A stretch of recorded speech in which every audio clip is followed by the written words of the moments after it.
শুটকি বোনা থাকলে অনায়াসে এক প্লেট ভাত খাওয়া যায়। তো হ্যালো গাইস, আসসালামু আলাইকুম। আজকে আমি শুটকি বোনার রেসিপি নিয়ে আসলাম। তার জন্য এখানে শুটকিগুলোকে সুন্দর করে গরম পানিতে ধুয়ে নিয়েছি। তারপর শুটকির মশলা যা যা লাগে সব নিয়ে নিয়েছি। তো এখানে আমি পেঁয়াজ তেল দিছি, দিয়ে একটু ভেজে নেব লালচে করে। তারপর এখানে আমি আদা রসুন জিরা পেস্ট করে নিয়েছি, তা দিয়ে দিলাম। এখন ভালো করে নেড়ে নেব, নিয়ে পরিমাণ মতো লবণ দিয়ে দেব। তারপরে হলুদ গুঁড়া দিয়ে দেব। এখন ভালো করে নেড়ে চেড়ে নেব।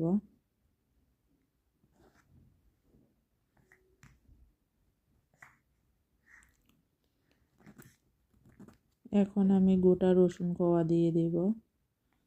তো শুটকি ভুনাতে বেশি করে রসুন দেওয়া লাগে, তাই রসুনটাই দিয়ে দিলাম। এখন আমি এখানে পেঁয়াজ কলি আর কাঁচামরিচ ফালি দিয়ে দিলাম।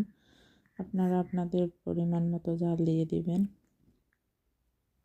এখন ভালো করে নেড়ে নেব সবগুলো মশলার সাথে। এখন শুটকিগুলা দিয়ে দিলাম।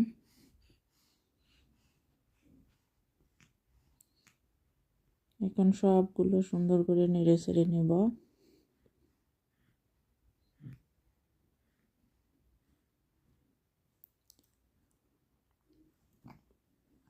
এই যে আমি কষাই নিচ্ছি শুটকিগুলোকে সুন্দর করে।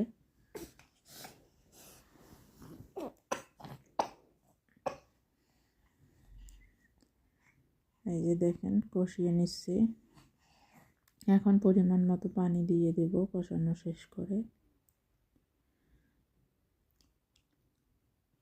এই তো সিদ্ধ হয়ে গেছে শুটকি। এই তো আমার শুটকি বোনা হয়ে গেছে। তো এখানে আমি পাঁচফোড়ন গুঁড়ো আর ধনিয়া পাতা অ্যাড করছি, এটা দেখাতে পারি নাই।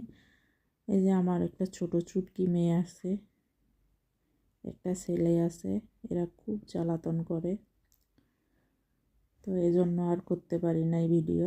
তো এই তো নামাই নিলাম বাটিতে।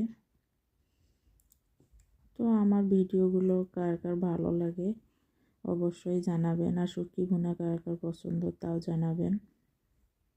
আর নতুন নতুন ভিডিও পেতে আমার পাশেই থাকবেন। তো এই তো আজকে আমার রান্না শুটকি ভুনাই ছিল। তো শুটকি ভুনা থাকলে তো আর কিছুই লাগে না। তো আজকের মতো এই পর্যন্ত। টাটা, বাই বাই, আল্লাহ হাফেজ।